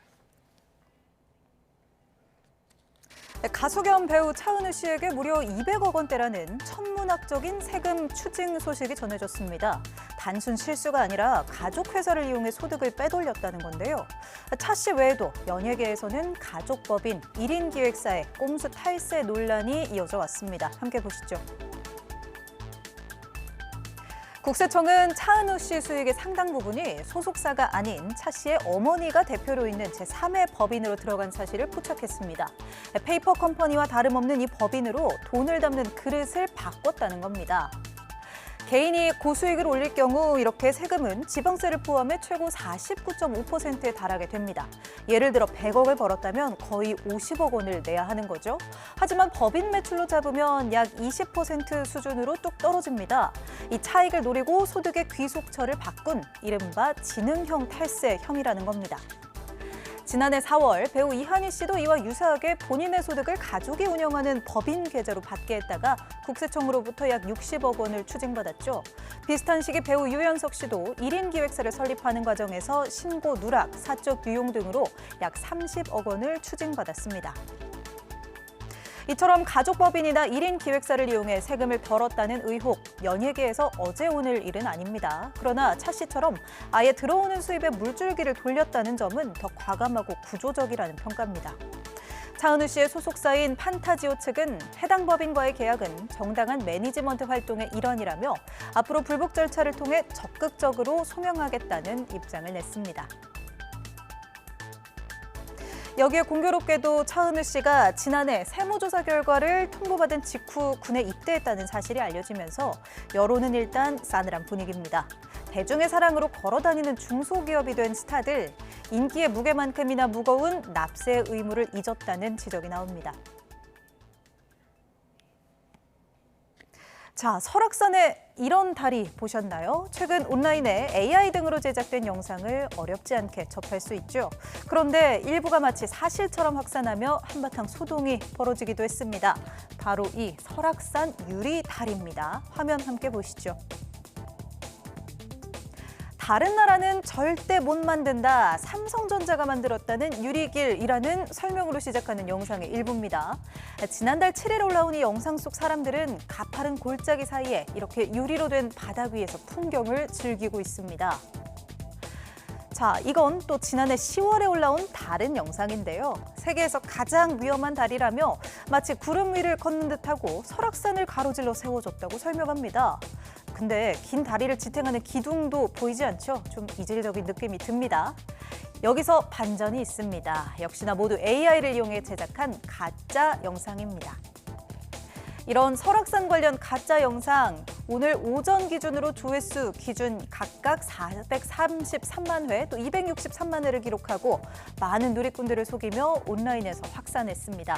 설악산 국립공원 사무소는 그제 최근 설악산에 유리다리가 생겼냐, 어디로 가면 볼 수 있냐는 등의 문의가 빗발쳐 업무가 마비될 정도라고 밝히기도 했습니다. 명백한 가짜 뉴스고 이런 정보는 반드시 공식 채널 등으로 확인해달라고 당부했습니다. 그룹 BTS가 오는 3월 완전체 컴백을 알리는 첫 공연 무대로 서울 광화문 광장을 택했습니다. 당국도 장소 사용을 사실상 허가하면서 BTS는 전통유산과 어우러진 도심 공연을 통해 귀환의 포문을 열고 다시 세계 무대로 나설 예정입니다. 송재인 기자의 보도입니다. 오는 3월 20일 무려 3년 9개월 만에 나오는 BTS 새 음반의 제목은 아리랑. 팀은 물론 한국, 우리들의 이야기를 담았습니다. 저희가 어디서 출발했는지를 보여드리고 싶었던 것 같아요. 가장 진짜 우리답고 뭔가 우리 뿌리인 것 같고. 이에 외신들도 저마다 기사를 내고 아리랑 민요를 소개하면서 한국 문화를 세계화 나누려는 BTS의 꾸준한 행보에 기대감을 쏟아냈습니다. 그런 만큼 멤버들이 무대에서 새 음반을 직접 공개하는 순간도 더 특별하게 꾸려집니다. 우리 현대사의 역동성을 상징하는 서울 광화문 광장에서 K-팝 최초로 단독 컴백 공연을 펼칩니다. 이를 위한 사전 영상은 지난 2020년에 이어 또 한 번 서울 경복궁을 무대 삼아 촬영하고 숭례문 성곽과 광화문 담장 등 도심에 자리한 우리 유산을 배경으로 미디어 파사드 영상을 선보이겠다는 구상입니다. 소속사 하이브는 이런 계획을 담은 가칭 K-헤리티지와 K-팝 융합 공연을 국가유산청과 서울시에 제시하며 장소 사용을 요청했고 조건부 허가 결정을 받아내면서 사실상 확정됐습니다. 공연은 글로벌 OTT를 통해 전 세계에 생중계되는데 후보인 3월 20일과 21일, 22일 가운데 확정된 공연 일정은 추후 공식 발표될 예정입니다. 예정된 규모만 15,000명이 넘는 데다 무료로 진행되는 만큼 소속사와 관계당국은 대규모 인파 관리에 만전을 기하겠다는 방침입니다. 이후 4월 9일 고양 콘서트를 시작으로 역대 K-팝 아티스트 가운데 가장 큰 규모의 월드 투어에 나서는 BTS. 우리 문화의 뿌리에서 또 다른 출발을 알리는 이들이 이번엔 어떤 K-팝 역사를 써내려갈지 세계가 주목하고 있습니다. YTN 송재입니다. 내란 특검이 윤석열 전 대통령의 체포방해 사건 항소를 결정했습니다. 이 무죄가 난 부분들과 또 양형이 구형의 절반으로 낮게 나왔다는 점을 다툴 예정입니다. 이준엽 기자가 보도합니다. 사흘 전 항소한 윤석열 전 대통령에 이어 내란 특검도 체포방해 사건 1심에 항소를 제기했습니다. 무죄가 난 부분과 양형에 대해서입니다. 무죄 혐의는 외신 대변인을 통해 의원들의 국회 출입을 통제하지 않았다는 허위 공보를 하게 한 혐의와 사후에 허위로 만든 계엄 선포문을 행사했다는 혐의 두 가지입니다. 재판부는 허위 공보의 경우 언론 배포 입장문이 꼭 사실에 터잡을 필요는 없다고 봤지만 특검은 당연히 사실을 전달할 의무가 있다며 다툴 생각입니다. 허위 공문서 행사 혐의에 대해서는 윤 전 대통령뿐 아니라 한덕수 전 국무총리 사건에서도 서류를 서랍에 둔 것만으론 행사했다고 볼 수 없다며 무죄 판단이 나왔는데 강익우 부속실장은 그동안 이를 다른 사람에게 제시하거나 외부에 공고 내지 제출하는 등의 행위는 하지 않았던 것으로 보입니다. 특검은 법적 문제를 대비해 꾸민 문서를 이미 만들어둔 것만으로 행사했다고 볼 수 있는 데다 서명하며 돌려본 행위부터가 서류를 사용한 거라는 입장입니다. 특검은 또 징역 10년 구형의 절반에 그친 선고형이 지나치게 낮다고 보고 있습니다. 경호처 사병화라는 범행의 중대성이나 서부지법 폭동 사태 가담자에게 징역 5년이 선고된 점과 견줘도 형평이 맞지 않는다고 지적하고 있습니다. YTN 이준엽입니다.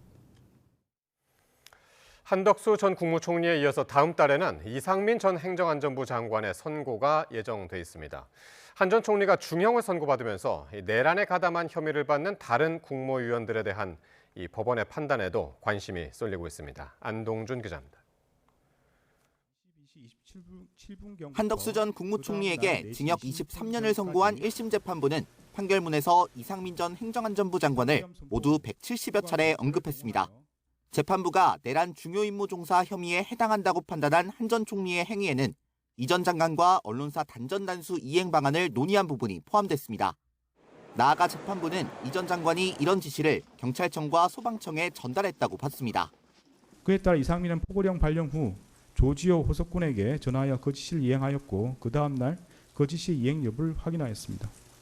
다음 달 12일 선고를 앞둔 이 전 장관은 윤석열 전 대통령에게 해당 문건을 받은 것부터 한 전 총리와 논의한 사실도 없다고 부인하고 있습니다. 재판부가 다르긴 하지만 앞선 재판부가 두 사람이 언론사 단전 단수를 논의한 사실을 인정하며 유죄로 판단한 부분은 적지 않은 영향을 미칠 수 있습니다. 합동수사본부의 검사 파견 검토를 지시하는 등 내란에 가담한 혐의를 받는 박성재 전 법무부 장관의 재판은 다음 달부터 본격 시작됩니다. 이 재판은 이진관 부장판사가 담당하고 있는데 박 전 장관은 한 전 총리 선고에서도 몇 차례 언급됐습니다. 피고인은 대적gin실에서 박성재, 이상민과 논의하여 헌법과 관련 법령을 검토한 결과 이 부장판사가 12.3 비상계엄을 내란으로 판단한 만큼 비상계엄 선포 이후 박 전 장관의 행위 역시 엄격하게 평가될 가능성이 큽니다. 이 밖에도 지기현 부장판사가 심리하고 있는 김용현 전 국방부 장관 사건은 윤 전 대통령 사건과 병합돼 다음 달 19일 선고가 예정돼 있습니다. 한 전 총리에게 징역 23년 중형이 선고되면서 내란에 가담한 혐의를 받는 다른 국무위원들의 1심 결과에도 관심이 쏠리고 있습니다. YTN 안동준입니다. 연초부터 가파르게 오르던 서울 아파트값 이번 주 13주 만에 최대폭으로 올랐습니다. 특히 동작구와 관악, 양천구가 많이 올랐는데 상대적으로 가격 접근성이 있는 지역의 매수 움직임이 빨라지고 있다는 분석이 나옵니다. 차유정 기자가 보도합니다. 서울 상도역 인근에 있는 대단지 아파트. 이 아파트는 전용 59제곱미터가 지난달 말 18억 3,500만 원을 찍으며 6달 만에 4억 원 넘게 급등했습니다. 인근에 있는 준공 22년차 구축 아파트 전용 84제곱미터도 최근 14억 8천만 원에 팔리며 신고가를 기록했습니다.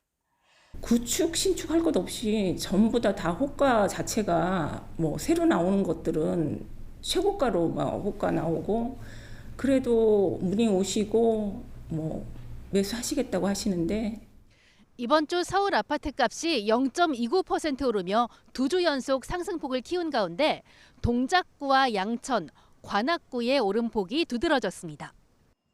서울 주간 아파트값 상승률은 지난해 10월 이후 13주 만에 가장 높았습니다. 동작구 아파트값은 한 주 만에 0.51% 올랐고 관악, 양천구도 급등했습니다. 서대문구 아파트값 오름폭도 0.3%대로 올랐고 그간 약세였던 노원구도 0.2%대로 올라섰습니다. 이른바 서울 상급지 매수세가 숨고르기에 들어갔다는 평가 속에 중고, 중저가 아파트 시장까지 꿈틀대는 모습입니다. 전반적인 거래 여건이 빠듯한 상황에서도 공급 부족과 전세 불안 우려가 커지면서 감당 가능한 가격대와 입지를 중심으로 실수요자들의 매수 움직임이 활발해지고 있다는 관측이 나옵니다. 대출 규제나 자금 부담 속에서 먼저 형성된 거래 사례가 하나의 기준점으로 작용을 하고 이를 참고해서 움직이려는 포모 심리가 제한적으로 결합된 결과라고 볼 수 있을 것 같습니다. 서울뿐 아니라 경기 용인 수지구, 성남 분당구 등 경기 주요 지역 집값도 오름폭이 한층 더 가팔라진 가운데 연초부터 수도권 집값 상승세가 심상치 않은 모습입니다. YTN 차유정입니다. 네, 요즘 두바이 쫀득 쿠키, 이른바 두쫀쿠 계속해서 화제를 모으며 품절 대란이 이어지고 있죠. 뜨거운 인기의 유통업계도 흐름에 동참하고 나섰습니다. 수요가 급증하며 원재료 가격도 심상치 않게 오르고 있습니다. 보도에 오동건 기자입니다. 피스타치오와 카다이프로 섞은 재료에 달콤한 마시멜로가 더해지면 겉은 쫀득, 속은 바삭한 두바이 쫀득 쿠키가 완성됩니다. 또 이 두바이 초콜릿이라는 카테고리와 또 1세대 쫀득 쿠키라는 거를 좀 결합을 해보고 싶다는 니즈가 있어서 요거를 좀 시도를 해봤고요. 중동식 반죽을 활용한 이 쿠키는 SNS를 통해 빠르게 확산했는데 소비자들의 뜨거운 반응을 얻고 있습니다. 너무 달다 싶었는데 근데 먹으면 먹을수록 약간 단맛에 익숙해져서 좀 더 찾게 되는 것 같아요. 바삭함과 고소함을 동시에 느낄 수 있는 식감에 매장마다 품절과 대기줄이 이어지고 있습니다. 최근 이처럼 두바이 쫀득 쿠키가 인기를 끌면서 제품을 내놓자마자 거의 동의나는 수준입니다. 보시면 알겠지만 이미 솔드아웃 다 판매가 완료됐습니다. 이른바 두쫀쿠 열풍에 유통업계도 빠르게 반응하고 있습니다. 편의점 4사는 모두 쫀득을 앞세운 제품을 출시했고 파리바게트, 투썸플레스 등 제과 카페 업계도 유사한 제품을 잇따라 선보이고 있습니다. 하지만 달아오른 관심과 수요만큼 원재료 판매량이 늘어나면서 재료 가격도 크게 오르고 있습니다. 실제로 이마트 집계 결과 마시멜로 판매량은 두쫀쿠가 인기를 끈 뒤 1년 전보다 4배 가까이 늘었고 G마켓에서는 무려 115배나 증가한 것으로 나타났습니다. 이마트 기준 시세를 살펴보면 피스타치오 400g에 12,980원, 마시멜로 300g에 2,980원입니다. 유통업계 관계자는 피스타치오를 비롯한 두쫀쿠 재료가 2배 이상 오르는 추세라고 밝혔습니다. 처음에 제가 마시멜로 같은 경우 샀을 때는 10,000원대에 샀었는데 지금은 이제 50,000원대까지 오르기도 하고요. 여기에 기본적으로 설탕과 지방 함량이 높은 제품이라 건강을 해칠 수 있는 만큼 잦은 섭취는 자제해야 한다는 지적도 나오고 있습니다. YTN 오동건입니다. 마약 범죄가 일상에 깊게 파고들었다는 것 이미 오래전 일이죠. 경찰이 SNS에 떠도는 특정 은어를 추적해 수사를 벌였는데 100명이 넘는 범죄자가 검거됐습니다. 홍성욱 기자가 취재했습니다. 지난해 9월 강원도 원주시 단계동 차에서 내린 남성을 경찰이 긴급 체포합니다. 몸싸움에 이어 주먹까지 휘두르며 반항하는 남성. 필로폰 투약 혐의를 받고 있습니다.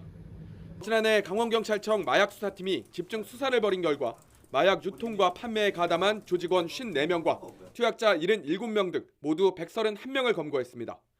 6만 명이 동시에 투약할 수 있는 시가 7억 원 상당의 필로폰 1.7kg도 압수했습니다. 다 소분한 건가? 네. 다 그럼 10개씩 들어있는 거야? 한 개씩? 판매자들은 해외에서 마약을 밀반입한 뒤 소량으로 나누어 전국에 퍼뜨렸습니다. 텔레그램 등 SNS에 필로폰을 뜻하는 은어, 이른바 찬수를 판매한다는 글을 올리고 야산이나 일상 공간에 마약을 숨겨놓고 찾아가게 하는 던지기 수법을 사용해 비대면으로 판매했습니다. 해외에서 국제 우편 등을 통해 마약류를 밀반입한 뒤 국내에서 다시 소분 포장해 유통하는 등 매우 치밀하고 은밀한 수법을 사용한 것으로 확인이 되었습니다. 마약 판매글을 확인해 수사를 시작한 경찰이 1년 만에 투약자부터 판매책, 유통책, 운반, 보관 총책까지 모두 검거했습니다. 20, 30대가 79명으로 절반 이상이었고 10대도 5명이 포함됐습니다. 경찰은 갈수록 증가하는 온라인 마약 범죄를 뿌리 뽑기 위해 전문 수사 인력을 투입해 지속적인 단속을 펼칠 계획입니다. YTN 홍서욱입니다. YTN 사측이 노사 간 단체 협약에서 규정한 임명 동의제를 거치지 않고 보도본부장과 보도국장을 임명한 건 위법하다는 판단이 나왔습니다. 서울중앙지방법원은 오늘 전국 언론노동조합과 산하 YTN 지부가 사측을 상대로 제기한 임명처분 무효 확인 등의 소송에서 원고 일부 승소로 판결했습니다. 재판부는 YTN 단체 협약 내용 등을 종합해보면 보도 책임자에 대한 구성원 동의 절차가 제도적으로 보장돼 있다고 설명했습니다. 파키스탄 쇼핑상가 화재로 인한 사망자 수가 55명으로 늘었습니다. AFP 통신은 지난 17일 파키스탄 남부 신두주 카라치에 있는 4층짜리 쇼핑상가에서 발생한 화재로 소방관 1명을 포함해 55명이 숨졌다고 보도했습니다. 하루 전까지 27명이었던 사망자 수는 구조대의 상가 내부 수색 작업이 속도를 내며 2배로 늘었습니다.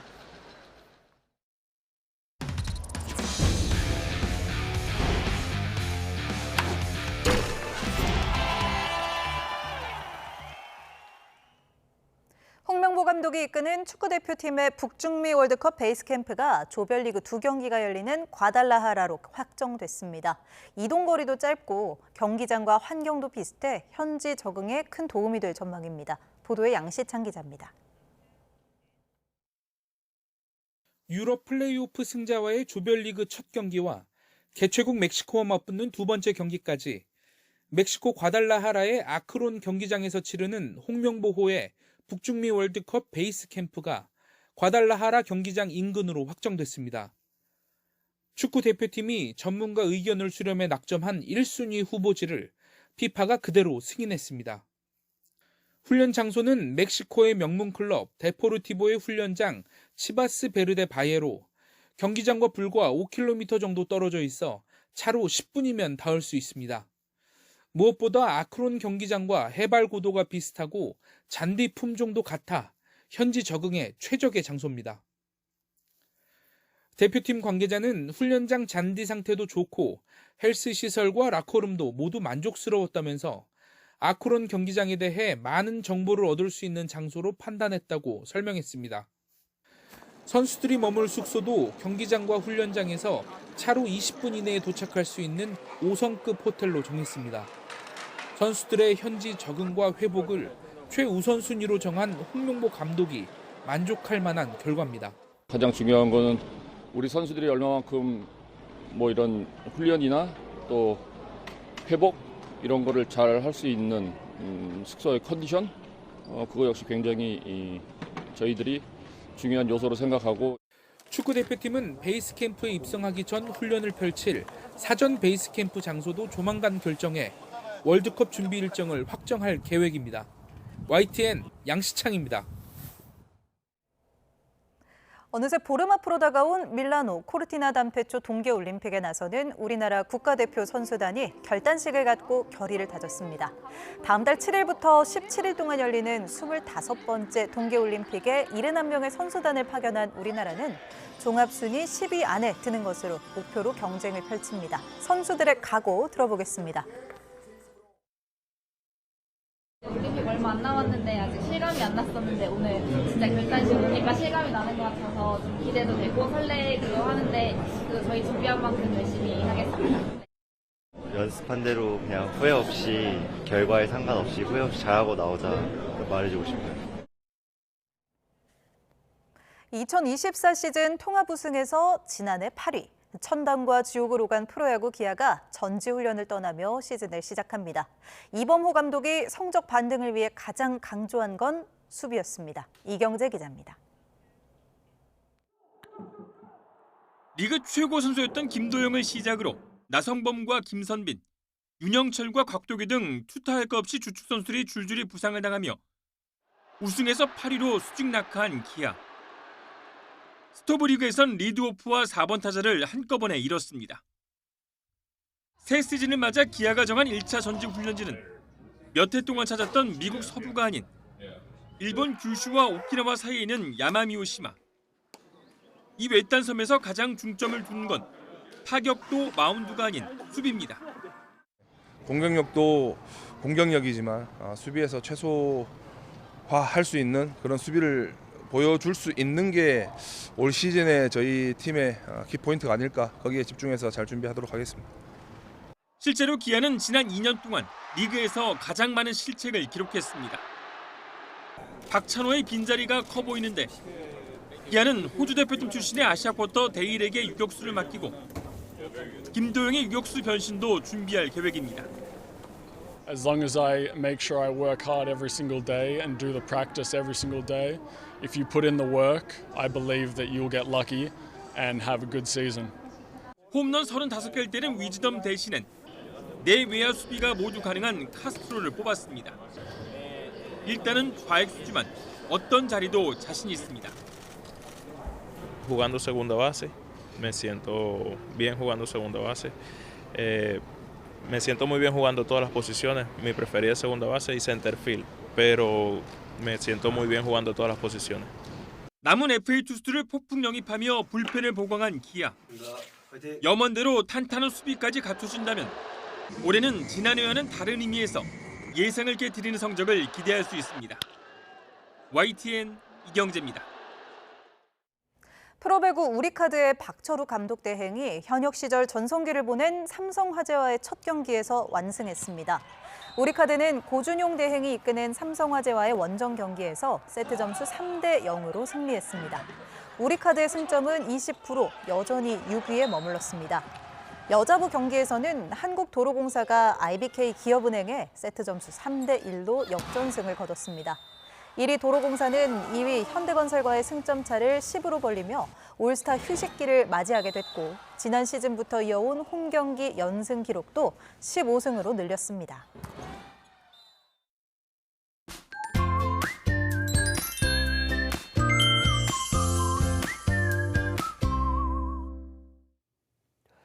온몸을 꽁꽁 얼게 만드는 강력한 한파가 이어지고 있습니다. 내일도 역시 매서운 추위가 기승을 부리겠는데요. 중서부와 영남 내륙, 전북 동부에 한파특보가 발효 중인 가운데 서울 아침 기온이 영하 12도, 철원 영하 19도, 대구 영하 7도까지 떨어지는 등 오늘보다는 조금 높지만 여전히 예년 기온을 밑돌며 날이 무척 춥겠습니다. 낮 기온은 서울 영하 1도, 대전 2도, 광주 5도로 중북부는 예년보다 3, 4도가량 낮지만 충청, 이남은 일시적으로 예년과 비슷해지겠습니다. 내일 오전까지 충남 서해안과 호남 서부, 제주도를 중심으로 눈이 내린 뒤 그치겠지만 늦은 오후부터 밤 사이에 중서부와 호남, 제주도에서 다시 눈이 시작되겠습니다. 특히 제주 산간과 호남 서부에는 최고 5cm의 많은 눈이 더 쌓이겠고 여기에 내린 눈이 얼어 빙판을 이루는 곳도 많겠습니다. 피해 없도록 각별히 주의해 주시기 바랍니다. 또 동쪽 지역을 중심으로 매우 건조한 날씨가 이어지는 가운데 건조경보가 발효 중인 동해안에서는 바람도 무척 강하게 불겠습니다. 작은 불씨가 크게 번질 가능성이 높은 만큼 불씨 관리 더욱 철저히 해주시기 바랍니다. 휴일 이후 한파의 기세는 조금 꺾이겠지만 다음 주에도 예년보다 추운 날씨는 계속될 전망입니다. 날씨 정보였습니다.